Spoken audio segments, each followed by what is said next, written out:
Welcome to Pedaling Through the Pages, everyone. This is one of our webinars in the series of Mass Bike Lunch and Learns to try to keep you engaged, entertained, involved, and connected in networks while we're all still being separate. It's going to be great. We're going to be talking with two bicycling authors who have written kind of two sides of the spectrum of bike literature.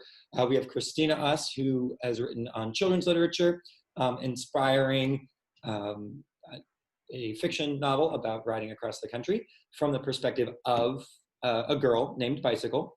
And then we have Larry Finison, who does historical research on the bike culture, specifically around Boston and the greater Massachusetts area, and but generally bicycling history in a nonfiction setting. There are a multitude of ways with which you can plug in with bike culture, bike literature. This is a joy to have you both, so thank you so much. Just as a quick introduction, Christina's first children's novel, The Adventure of a Girl Called Bicycle, tells the story of a 12-year-old girl who decides to ride her bike across the United States. While the novel is fiction, it's full of very real long-distance cycling experiences because Christina herself has ridden across the U.S. twice. She's also been a Mass Bike member in the Western Mass and Connecticut River Valley for nearly 20 years. So thank you so much, Christina, for your support. And she will always wave to you when she sees you out riding. So just be ready for that. Just be ready for it. And we have Larry Finison. He's a psychologist and public health consultant on the statistics of race and ethnicity and health disparities. And following that, a bicycle historian with 2 books and a third on the way, which he may or may not get into, but it's a good story. And he's also part of the Friends of the Bicycling History Collection at UMass Boston, which I'll ask Larry to go into a little bit deeper, but what it is a archive of bicycling history, primary sources that is being housed at UMass Boston, which is open to the public. If you just give them a line, you can actually go as a public member and go check out some of the cool history dating back to the 1800s on what's been going on in the US. And, bicycling history has been a big pusher of the movement of transportation since before there were cars. So Larry's got a trove of wealth to dig through for his work here. Before I get going, I'm going to throw this to both of you. We like to start off with what we call bike joy at all of these webinars at Mass Bike, which is a way for you to connect with some of that euphoric experience out on 2 wheels. So I'm going to throw it to you, and then I'll ask you to read a little bit from your collections, and then we'll dive a little bit into the content. We'll talk about the process of writing and a little bit more about the bicycling culture as well. So enough with the preamble. Thank you so much. My name is Galen Mook. You are tuned into Mass Bike's webinar series. And maybe I'll throw it to you, Christina. What is your bike joy? Oh, man. I had such a great bike joy moment. I biked to my office where I spend time writing. It's away from everything. And I'd gotten a piece of mail from a reader, a 10-year-old boy, who had sent me a picture of a bicycle that he had designed.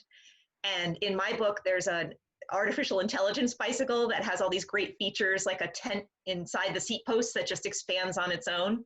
And he had designed a bike that has cheeseburgers that it just provides you, and also a toilet, which I just thought was a brilliant idea for long distance cycling. So that was my moment of bike joy, is there's a kid out there designing bicycles because he read my book. So. Oh, I love it. That's a really good one. Larry, let's throw it your way. What is your bike joy? Well, my bike joy happened about 3 days ago. I was following along segments of the Pan Mass Challenge, and I got as far as Berkeley, the center of Berkeley, Massachusetts, and got myself an Italian sub and a Coke and sat down at a wonderful little picnic table under a big old tree, and the breeze was perfect, and I just thought, there is no better place to be than this. That was great. I love it. Sounds very zen. I really appreciate that. It was. Very cool. Well, thanks for sharing, you both. I want to dig into a little bit of actual readings to prime us to start the talk. Larry, I'm going to ask you to talk, and then I'm going to let you know that I'm controlling your slides. So if you want the slides for this portion or for later in the presentation, feel free to direct me. I'm here to be at your service. And again, for all you participants, feel free to please chime in on the chat box and the Q&A. We'll have a few more polls to share towards the middle and last half of this too, so a little bit of engagement. But if you want to ask us a question or throw in the chat, you are fully encouraged to. Larry, go ahead and take it away. Okay, Galen, thank you, and really appreciate being here with you and with Christina. And if you would throw up the first slide of Kitty Knox, that would be great. And I will do a little reading from my first book. It goes like this. Kitty Knox, a biracial young Boston seamstress, first appeared in the Black Press in a gossipy June 1893 article which noted her graceful cycling at Cottage City, Martha's Vineyard. But exclusionary rules soon developed and culminated in the League of American Wheelmen's Color Bar of 1895. Nevertheless, on Independence Day that year, the Waltham Bicycle Park featured a lot of racing and also a bicycling costume contest. Kitty Knox entered. The verdict of the judges was expected to decide the question of preference between bloomers, knickerbockers, and skirts, long or short. The long skirt lost. The winner was a bloomer wearing Kitty. The newspapers reported that some of the women in the bandstand or the grandstand hissed their disapproval of bloomer and knickerbocker costumes by hissing their wares. But was it Kitty's race or her dress that counted? Accounts differed. In any case, Kitty soon traveled to Asbury Park to the annual meet of the League of American Wheelmen. Some of the Asbury Park officials protested against permitting Miss Knox to remain a member of the league because of the recently enacted league color bar. But she had Massachusetts support, and how it all worked out provides the spine of my first book, Boston Cycling Craze. A small part of my second book deals with a man named Fred St. Onge, who was both a racer and a vaudevillian, and also for several, in fact, many years of his life, went all over the United States doing bike safety instructions for children. And I thought that might be a nice way to introduce Christina's work, which is really all about a children's book dealing with cycling across the country. So there you have it, and I'll talk more about Fred St. Onge later. Excellent. Thank you, Larry. Appreciate that. I'm going to stop sharing my screen and encourage Christina to take over. Great. Thanks so much, Larry, for bringing that segue in. I think Fred St. Onge is amazing, and I love those pictures. So I think that bicycling will play a part in all of the books that I write, but it's front and center in my first novel for children, The Adventures of a Girl Called Bicycle. So it's the story of a 12-year-old girl who decides she's going to ride her bike across the United States. I mean, how hard could it be? And it's intended for readers 8 to 12, but really when I wrote this, I thought cyclists of any age are going to get such a kick out of this book because it has so many elements in there that cyclists will understand better than anyone else. And I wanted to read to you today from an excerpt. Bicycle starts riding in Washington, D.C., and she's on her own and headed to San Francisco. So she gets to Virginia, and this is her fourth morning. Bicycle spent her fourth morning struggling up a steep and sunny stretch of road. At home, she didn't think about her speed much, but on these long country roads, her mind started to mutter. Am I going fast enough to get to California in time? How much farther? Are we there yet? When can we stop and have a snack? She wanted to reassure her muttering mind that she could average 10 miles per hour because it made the math of how much farther easy. But right now, her pace seemed to be somewhere between unhurried tortoise and elderly sloth. She watched a black and yellow butterfly fluttering along next to her head. She admired it until she noticed it was fluttering faster than she was biking. It soon outdistanced her and flittered away up the road. Slow down, you insect, she yelled. Why does this have to be so hard? Feels like I'm dragging a dead hippopotamus up this mountain. The fact she was feeling upset made her even more upset. What is happening? I've ridden this bike for years and years and years. I thought I was prepared for this. It looks so easy in the bike racing films. She knew she was whining, but she couldn't seem to stop. My maps are flat. Why aren't the roads flat? Why can't the roads just go around the hills and stay flat? This is not fair. My legs are tired of these hills.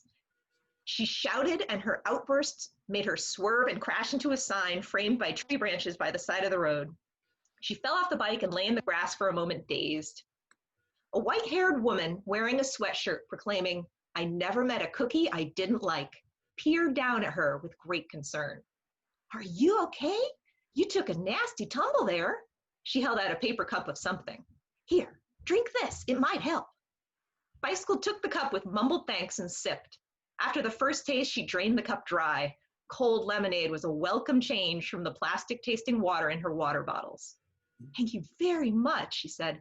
I'm sorry I hit your sign. The sign the bicycle had hit read, Home of the Cookie Lady. Are you the Cookie Lady? I sure am, and don't worry about that sign.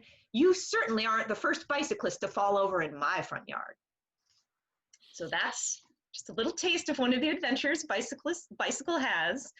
And I'm wondering if anybody wants to put into the chat or Q&A, has anyone ever heard of the Cookie Lady before? Has anybody maybe met the Cookie Lady before? I'm curious. And I'm not necessarily seeing anybody. I'm just going to tell you guys, my editor said like, she seems like a very strange character. And I said, she's somebody I met on my cross-country ride. She's a real person. You've heard of her. She is considered a trail angel. She's given cookies to thousands upon thousands of cyclists who cross Afton Mountain Road in Virginia. So that's one of those things that I get to include in my book. What's real stories that seem made up. Which road is it again? It's Afton Mountain Road. Cool. Yep. If you send a postcard to the Cookie Lady's house, Afton Mountain Road, Virginia, it'll get to her. That's great. Oh, that's so good. Great. Well, thank you both. It's cool to see both sides of this coin. There's a wide range which we could talk about. I'm curious to jump right in. I'm of a little bit of the content with which you're talking about, and maybe Larry, we can start with you, and I'm happy to share my screen if that makes it easy for the presentation. But what are your inspiration? How do you dive a little deeper into finding out the issues and the topics, knowing that one being nonfiction, one being a fiction novel? Yeah. Well, that's a really a long story. I'll do the short version of it. Okay. The short version is that most of the material I have comes from archives, including genealogical archives, interviews. A lot comes from archives of old newspapers, cycling journals. So there's a tremendous amount of archival work that goes into it. Mm-hmm. But what I found the most, adventurous in all of that was to try to track down the descendants of some of the old-timey bicyclists. And the genealogical archives were a good source for that. And so I tracked down a number of people, probably over 100 descendants of some of the old cyclists, and then tried to locate them to interview them. Sometimes I could do it with a cold call on the phone. Other times I couldn't find a phone number and I had to go up and knock on the door. Mm-hmm. And you can imagine the surprise when some of the folks came to the door and I introduced myself as a bicycling historian. I want to interview them about their great-grandfather, who died many years ago. Sometimes they knew about their bicycling exploits and sometimes not. But I have to add to that, I felt a real privilege. And, people talk about white privilege. Well, that's part of it, that I was able to go up and knock on people's doors. 95% of the time, I got a good response. or I got a response anyway. And I felt really, for the first time in my life, perhaps, I was really quite aware of that kind of privilege as a stranger to come to someone's front door and get a decent response. So that's part of the process, and of just doing the research. Though the writing thing is a whole other part of it. But maybe I can stop there as just sort of the first part of it, which is to really develop all the research materials that I needed.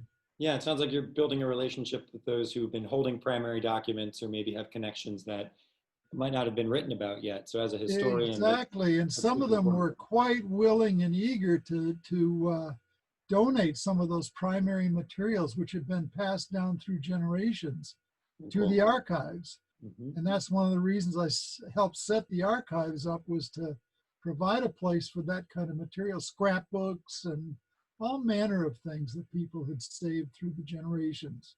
It's very cool. Cool. I want to dive a little bit into your content in 1 second, but Christina, can you talk a little bit about, how you view a little bit of research for your work? I'll talk a little bit more about the process of writing later on in the hour, but how do you do research for a fiction book, which is also kind of nonfiction because it's a lived experience? Right. I feel lucky that, especially because some of my later books, I had to do more research that was not so personal, that I was able to go to my journal from my own bicycling experiences, my own ride across the country, and really look at the parts that I wanted to emphasize and make sure readers could connect with. So my own journal was a huge source of beginning the process of what's going to happen to this bicyclist. I knew she was going to take the exact same route that I had, and I had all the distances. I have this giant spreadsheet of how far it is between each town, which was something my editor was very big on. And she sometimes would push back of like, well, is this really like this? Did it really happen like this? And I'm like, yes, in 1996, this is exactly the way it was, which was nice to be able to have when you're sort of questioned about like, would bicycling experiences really be like this? And I'd say, oh, I could not be more confident. And the other thing I was able to draw on, besides my own experiences, was I was so into reading memoirs of anyone who takes long distance bike tours anywhere in the world. I feel like I've read them all, but I realize I'm kind of behind now. I'm still catching up. And using the things that they experienced that felt so real to me, like the kindness of strangers, like meeting people who maybe want to give you cookies for no reason other than they see you need them. That's a universal bicycling experience. When you travel by bike, people want to feed you.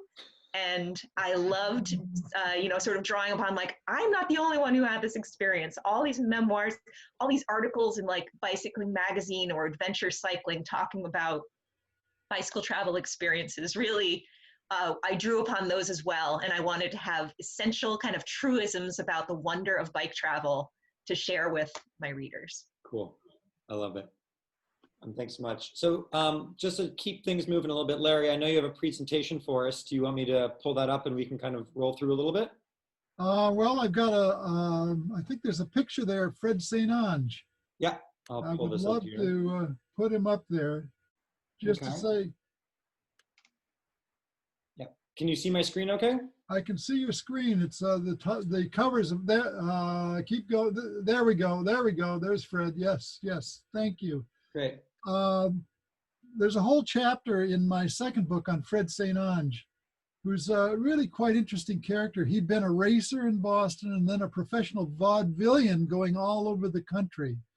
When he came back and kind of the bicycle racing collapsed, in fact, adult bicycling really collapsed around 1900.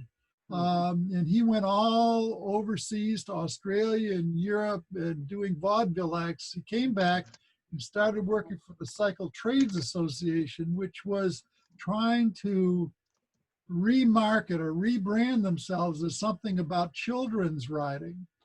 And so Fred, starting in 1921, Fred started a whole 6-year jaunt all over the country in Canada, as a full-time bike booster for especially for children.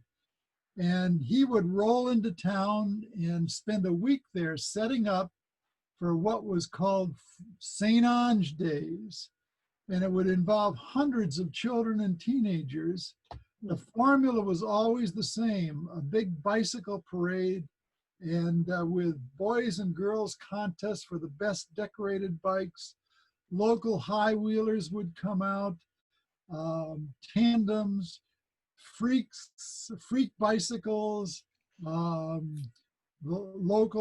loudest, the youngest and oldest prize riders, comic riders, a bike plank contest, who could determine who could ride the best on a narrow 5-inch plank, a Billy Sunday style prep talk, and a prize for the neatest troop of Boy Scouts, and a prize for the school with the most riders. And Caroline, who was his wife, would judge the decorated bikes along with a committee of prominent local women. All of this was about safety. And the reason for that is that basically in the early 1900s, the automobiles started chasing bikes off the road, and then became an increasingly dangerous place to bike, especially for young children, who were a high proportion of the casualties on the road. So the autoists said, well, we need to make things safer. They did that by creating jaywalking laws to get the pedestrians off, and then said, well, we also need to create safety instruction for the children who will be bicycling around. And so there you have it.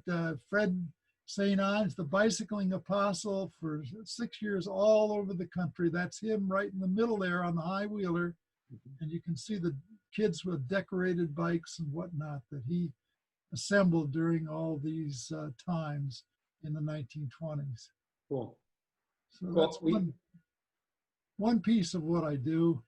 And I don't know if you would like me to talk, maybe I'll talk a little later about the Tour de Trump, which is another interesting gamut into bicycling. Let's put it that way for now. Yeah, I'd love to hear that, but we did have a question regarding the high wheeler bike. Can Yeah. you just go a little bit in, because they seem to be head turners. Can you just do a quick 90 seconds on the history of the high wheeler? And well, the high wheeler came into America first in the 1877, 1878. And the first bicycle club in Boston, called the Boston Bicycle Club, they were all on high wheelers. And as you can see, it's a big wheel in front and a little wheel in back, although a little later they reversed that and had the little wheel in front and the big wheel in back. Reason for that is that the high wheeler was not too safe. As you can imagine, you're way up there, and if you hit a big rock in the road, wow, down you go. And people did what they took a header. And many of the early bicycling injuries were due to that problem of almost anything you hit. In fact, you would take a header and become injured. I'm sure there were a lot of concussions that resulted from that. People often ask, well, how did they get up on those things? And there was actually a small step on the back spine of the bike, and you would kind of jump up on that and then vault into the saddle. And hopefully the bike would be going along fast enough that it wouldn't topple over. And once it was going, it was pretty stable, side to side, because of the centrifugal force. But, and then the only problem you had was really falling off head first. Or stopping. Or stopping, yes, because frequently they had either no brakes or very weak brakes. They had what they call spoon brakes, and the rider couldn't exert much force that way. So if you were going downhill, you'd be in a big trouble on a high wheeler like that. Yeah, awesome. Yeah, thanks for answering that. Great. Do you want to switch to Christina, and you can talk a little bit about some of your presentation that you've got for us? Sure. And boy, it's so inspiring. Again, I'm getting all these ideas for children's books I want to write when I hear Larry talk about the history and how things used to be. and how they kind of stay the same today. So one of the things that Galen had even mentioned is, how do you kind of remember biking as a child, or how do you kind of bring that back? Because I'm no longer, sadly, 10 years old, getting on my bike for the first time. And I think that the feelings that I have now as a cyclist are the exact same feelings that I had when I was 10 years old and getting on my blue Schwinn and riding around the neighborhood. So what I loved about books of any kind when I was between 8 to 12, that's really who I write for, was the ones that gave me the sense that grown-ups weren't telling me everything, that there was magic and wonder and weirdness all around us. And if only I'd pay attention, and if only I could go a little bit further outside of, where I was familiar with, I would buy and get a ticket to visit a chocolate factory. Maybe I would discover an island of hyper-intelligent music-playing lizards floating off the coast of New Jersey, which is one of the books I loved. And so bicycling gave me that same feeling, like maybe grown-ups are either forgetting to tell me, or they just think I'll learn it later, or they're actively not letting me know about the magic yet. Mm-hmm. So I get on my bike and I'm like, I'm going to go discover something today that maybe no one has seen or nobody has noticed. And that was such an inspiration to write that first book, to share, because I feel like kids would understand that right away, that sense of independent exploration that you get on two wheels. And to make it huge, to make it like she's going to not only explore her neighborhood, she is going to go across the country and she's going to do it. She can make it happen. One of the things, yeah. Can I make a little comment on that? Because I so much relate to that. For the last 3 weeks, I have been going out bicycling every day. I don't do GPS or any of those things. And every day I've gone out, whether it's in the woods or on the road, I've gotten lost. And I realized, here I am, I've gotten lost. How am I going to get back? Well, you just sort of have to figure it out. And then when I get back, I thought, that was such a wonderful experience. I saw some things that I never expected to see, places that I never expected to see. And it was such a wonderful experience. Just that feeling of getting lost and knowing that somehow, some way, I hoped. And sometimes I feared when I'm out in the woods, am I ever going to get back? I always have, and it's always felt great to me. Almost like when I was 10 or 12 years old and going off in the woods on my bike. Right, and you get lost. I mean, I can't even tell you how many times I have gotten lost on my bike. Yeah. I used to work as an adventure tour guide and taking people bicycling all over the United States. And my family said, how did they ever let you be the tour guide? You are so easily lost. And I was like, well, I really pay attention to the maps. And sometimes we would get lost, but we would have the best time because that's part of a cycling adventure, is not quite knowing what's around the next corner. There you go. And I wanted to share another little reading. So I had mentioned before how I used my journal as kind of a touch point for how I constructed my book. And you all, as cyclists, I encourage you to read it for yourselves, even if you don't have kids, because you're going to laugh over the things that happen and say, I know exactly how that feels. And one of the things I remember on my trip, I really wanted to see the Rocky Mountains. I'd never been there. And I thought, wow, they must look amazing. What's it going to be like when I see them? And when we got to the border of Colorado, I remember thinking like, oh, like this is it. We've been through Kansas, which was amazing in its own way, all the sunflowers, and you could see for 1,000 miles. And I thought, as soon as we get to the border of Colorado, something is going to change. And so my character, I'm just going to read what she says, and it's exactly what I felt. When she crossed the state line, she scanned the land ahead with excitement. She'd read about Colorado and its snow-capped Rocky Mountains. She expected the minute she entered the state, she'd see them rising dramatically in front of her. Instead, the landscape looked more like Kansas than Kansas did. A long, flat prairie studded with grain silos stretched out on either side of the road. A few sunflowers bowed their heavy heads as bicycle passed by. She squinted into the distance, but couldn't see anything even vaguely resembling a mountain. How hard can climbing the Rocky Mountains be if I can't even see them yet, she said. I won't need a tailwind to bike over them. And then when she finally does see them, whoops, we'll skip ahead. After a few hours of dodging tumbleweeds, Bicycle saw something big in the distance. It looked like a thick layer of low-lying clouds, grayish-purple topped with white, resting against the horizon. She studied them until she grasped that these weren't clouds at all. The Rocky Mountains lay dead ahead. And then she goes and sees them that night with the sunset behind them. The line of peaks was sharply clear now. They looked like the fangs of a massive, sleepy wolf yawning at the sky. Tomorrow, she was going straight into the mouth of those fangs. That was right out of my journal. When I saw them, I looked at them, I thought, what's wrong with those clouds? Why are those clouds attached to the ground? What are those?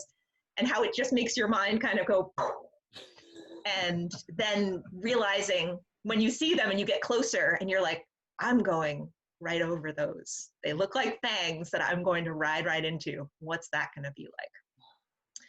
So just to be able to share that experience with readers is amazing. The idea that kids are reading that and thinking, there are so many kids who've written to me to say, like, I'm going to ride across the country someday. That is just, could not be more brilliant and wonderful of an experience, because I really did want to use my writing to give the kids and any reader of any age that sense of, there is wonder and weirdness and stuff that you can't even imagine right now. And if you get on your two wheels, you're going to see it, and it's going to change your life forever.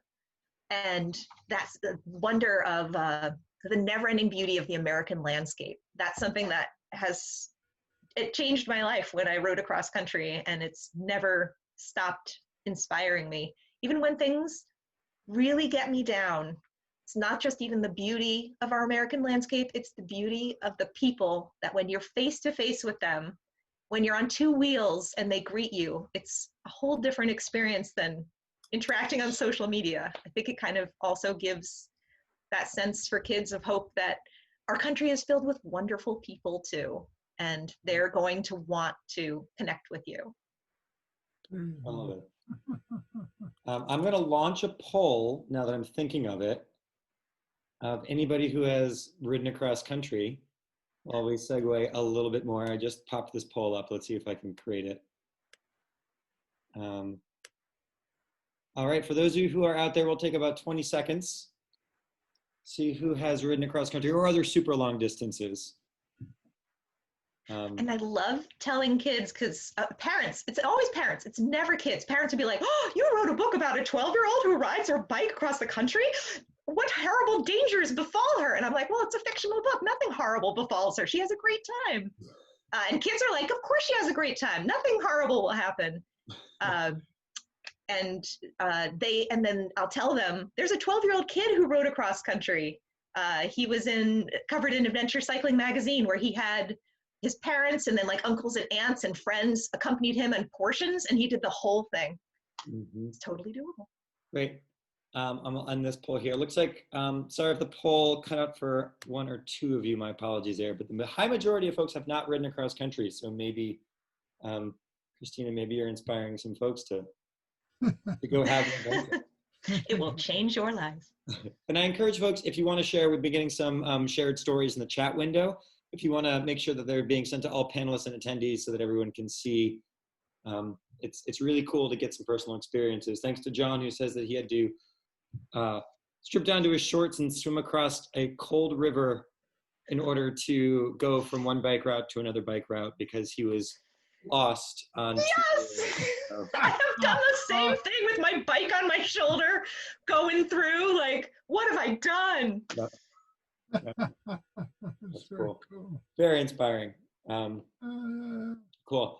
Well, Larry, I kind of want to hear a little bit about the Tour de Trump. I'm wondering if it's all right if I pull your presentation back up? Sure, that's fine. Yes, this was one of the more fun things that I've researched and written about, is the Tour de Trump.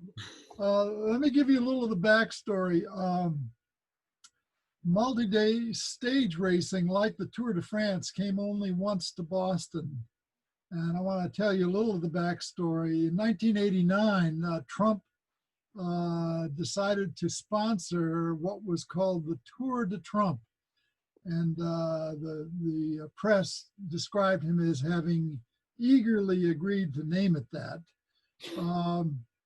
It started in Albany and went down and wandered around through 5 mid-Atlantic states, including a whirl around Boston Harbor, where Trump's 29,282-foot yacht Trump Princess, purchased from a Saudi arms dealer and the largest in the world, was tied up for the publicity. Before the race began, Trump bragged that the race was so successful and that a lot of riders came because of the name. Unfortunately, it did not work out as well as he might have wished. The actual 1989 race was called an operational mess in the cycling magazine Velo News. Stage lengths were miscalculated, starting times were mixed up. Stage 3 was to be in New York City, although there was no permit, and the first stage finish from Albany to New Paltz, New York, demonstrators held up placards, and we have a shot of that, I believe. There it is right there, saying, "Fight Trump, the art of the deal equals the rich get richer, and Trump equals the Lord of the Flies." They also passed out a small brochure titled "The Art of the Squeal," which was a parody on Trump's ghost-written book, The Art of the Deal. Well, that was the first year. The second year was kind of a repeat of the first, except it ended in Boston.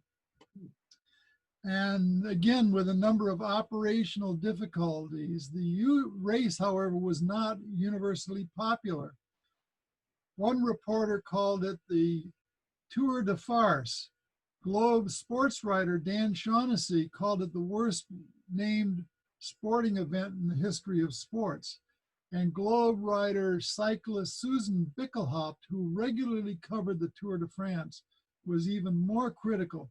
Why didn't they just call it the Tour de Me? And to top it all off, the T-Man couldn't even see fit to hop onto his own shuttle, the Trump shuttle, and say hello to the cyclists who had ridden more than 1,000 miles, and to the fans who flocked Copley Square on a drizzling afternoon. Well, that was the end of the Tours de Trump, because as his marriage and financial empire teetered, the race was soon abandoned, soon to be named, though, the Tour de Pont, but never again to come to Boston. I do appreciate that sick Huffy that he's holding up with arrow wheels. Yeah, look at that thing. If there was a photo that really put you in a place and time. Yeah. Well, apparently Huffy was really, involved in sponsorship of all of this. And while Huffy was generally a very low-end bike, they did produce a couple of fancier ones for him to hold up in that shot in Albany. I love it. Well, one question that this begs in my mind is, how much do you see history repeating itself as you're going through your studies? Are you getting bike lash from the 1890s that reminds you of bike lash from the 2020s? Are you getting a anti-pedestrian movement with jaywalking similar to what we're seeing, in some of the rhetoric of culture? How cyclical is all of this stuff? Well, there are a whole bunch of themes from the 1890s that get repeated today, and one of which has to do with multimodal transportation. Because at that time, there were both many more opportunities in terms of frequent trains. There were ferry boats that went all over the place. A lot of ways that cyclists could get on one mode of transportation and then leave that and take their bicycles and go many miles further. And to some extent, that's true today. I mean, you have the whole concept of the last mile, which kind of exemplifies that idea of going somewhere on a train, let's say, and then going the last mile on a bike. Though in the 1890s, it was as well recreational use of trains, ferries, and bicycles. So that's one theme. Second theme is the whole business of bike lanes and bike paths and their opposition.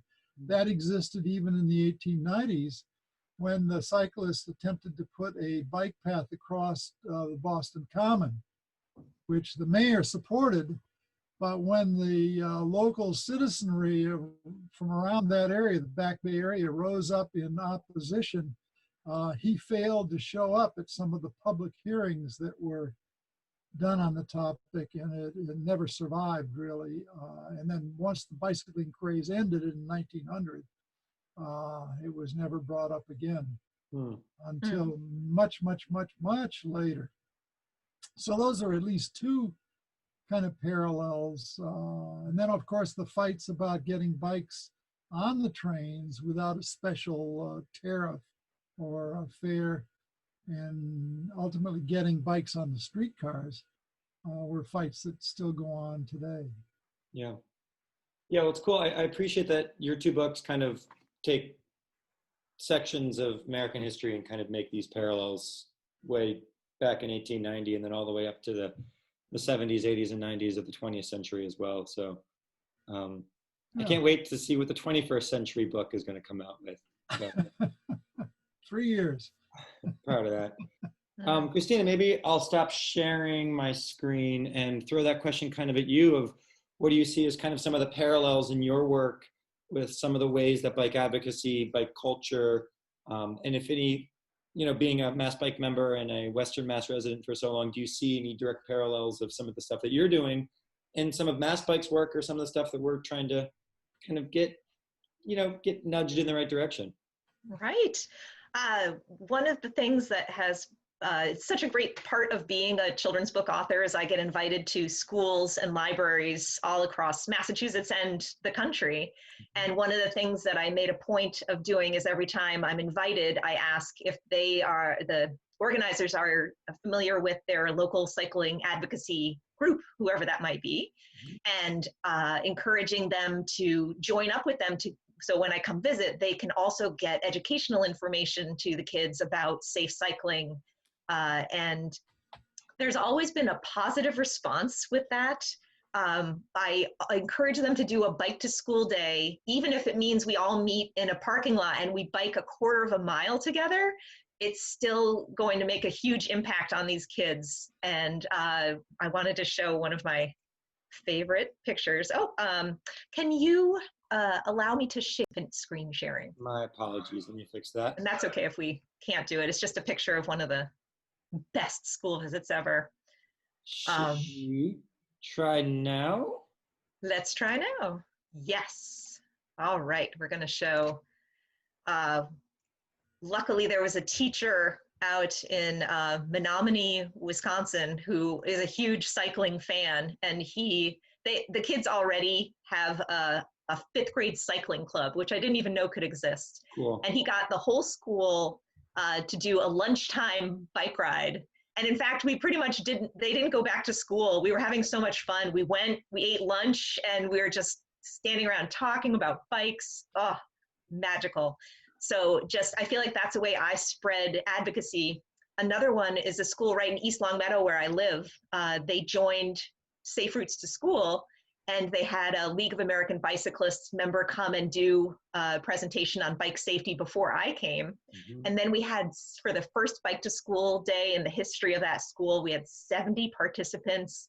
The police came along, parents and the principal. It was amazing. So it's that getting kids still want to bike to school, even though, of course, the statistics show back in the day, in the 50s, how many kids were walking or biking to school compared to what they're allowed to do today. But parents, even though they're scared, and I have kids myself, and I know we would bike to school and parents would ask me, aren't you scared? Aren't you scared on the road? And I would always say no. And I think, well, okay, I've ridden maybe 10,000 miles on my bike, and I'm not scared, and I feel like I've taught my kids well. but I can see they're scared, but that doesn't stop them from wanting it for their kids. And the kids still want it. They want to bike to school and they want an opportunity to do it safely. I remember a crossing guard when we had the 70 kids going across her crosswalk to school. She stopped me and she took my hand and she had tears in her eyes. And she says, "This is how it used to be. We used to have to stop traffic for the big packs of kids on bikes going to school." And she's like, "Thank you for bringing this back." So I feel like we're kind of bringing back the idea that this can happen. It just takes some planning and it just takes some community will to say, we want our kids to be able to do this. It's a wonderful experience. They love it. They never forget it. Let's make this part of our, daily lives. Let's not just say, maybe someday we could do it. Like, let's do it now. Awesome. And that definitely parlays very well into what Mass Bike does with our Safe Routes to Schools program. We do work, I think last year we worked in over 60 schools across the state. It's a drop in the bucket of everything that we're trying to get, but it's definitely a step in the right direction. And this kind of brings me back to Larry's original conversation about Fred St. Onge, where, bringing childhood education into cycling and connecting that with the protest movement that was happening in the Netherlands in the 70s, I believe it was. I don't know if either of you are familiar with this, Larry, if this is part of your research too, but granted it was overseas, but they did the Kindermorten die-ins in the 70s in Amsterdam and Utrecht and other places in the Netherlands, basically to protest the fact that children were being killed in automobile crashes.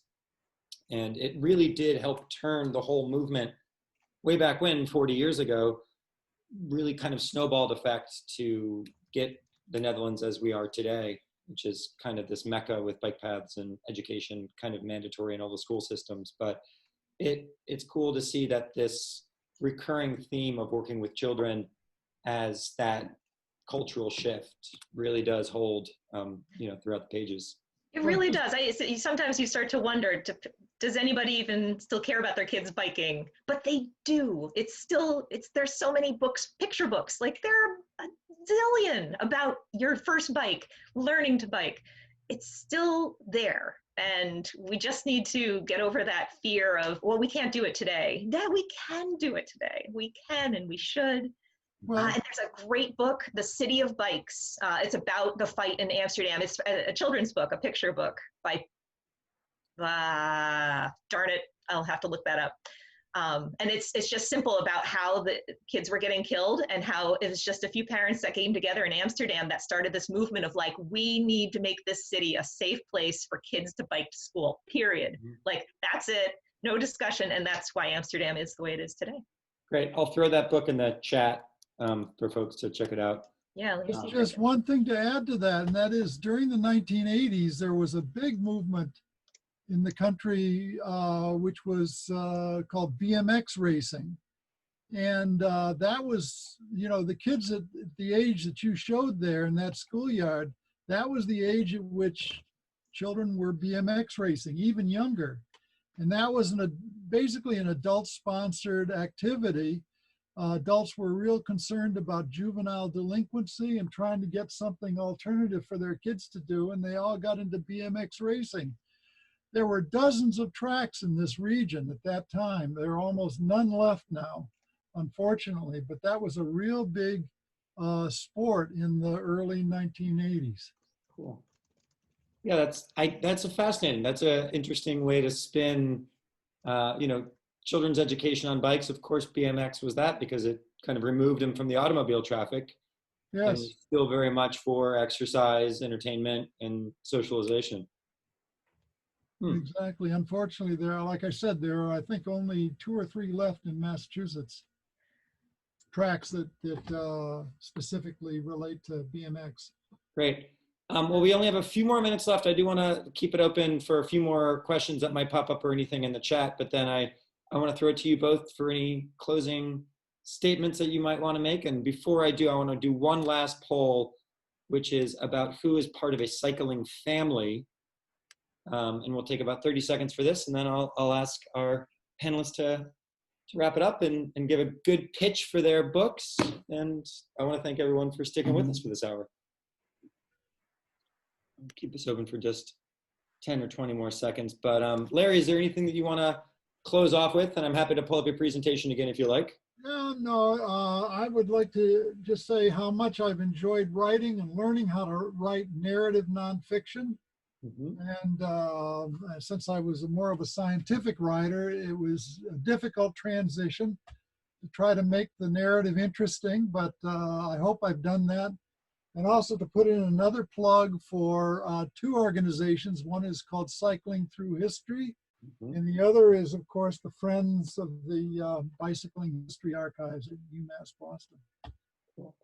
Yeah, thanks for that. I'll be sure to send out links to both of those in the follow-up RSVP email. So we're recording this. We're going to put this on our website, but we'll have, I'll try to do my best to save the chat and all the great stories and book recommendations that are popping up there. But oh, good question, John. What is a bike family? I guess we were referring to the point of if you were riding with children or if you went out as adults and kids together. So it wasn't just a kid going out and riding BMX, but is this kind of combining generations and making it a multi-generational ride? And I got 7 yeses and 7 nos. So we're kind of split right in the middle of our attendees right now. And feel free to prime in the chat because we did bring up so many times the importance of power of education and advocacy related towards children riding. So feel free to continue to populate the chat there for everybody's benefit. And then Christina, any last words you want to share with the group?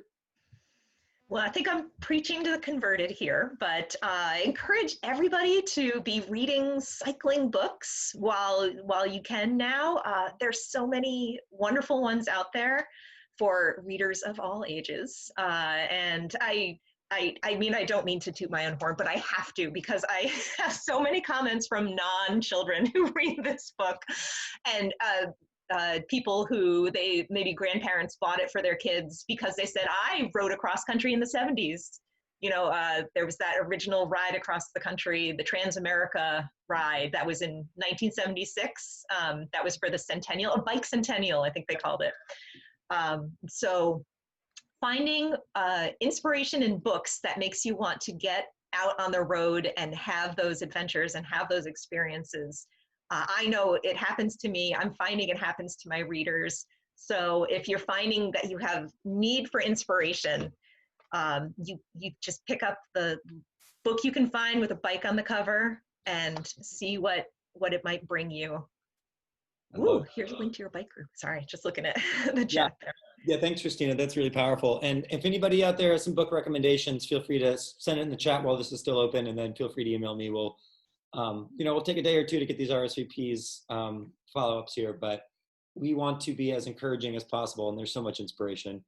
Well, Christina and Larry, I do want to thank you so much for spending your hour with us and all the work that you have got going here.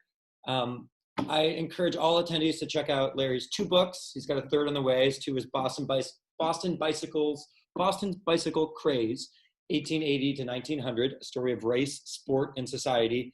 And the second book, which came out just last year, was Boston's 20th Century Bicycling Renaissance, Cultural Change on 2 Wheels.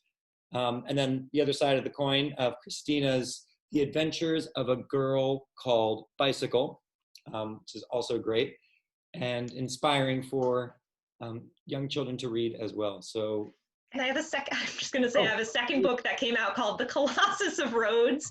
The bicyclists in this one think they're doing the right thing, and they are not. They are problems. So, yes, there's just a complete other story that has some bicycling in it. Awesome. Well, you two are great. Well, we'll keep it up, and we'll definitely let all of our members know and everybody else know of the continued work that you've got going. So I really appreciate that you're inspiring, you're educating, you're encouraging, and you're kind of bringing everyone together through your writing. So thank you so much. Thank you, Galen.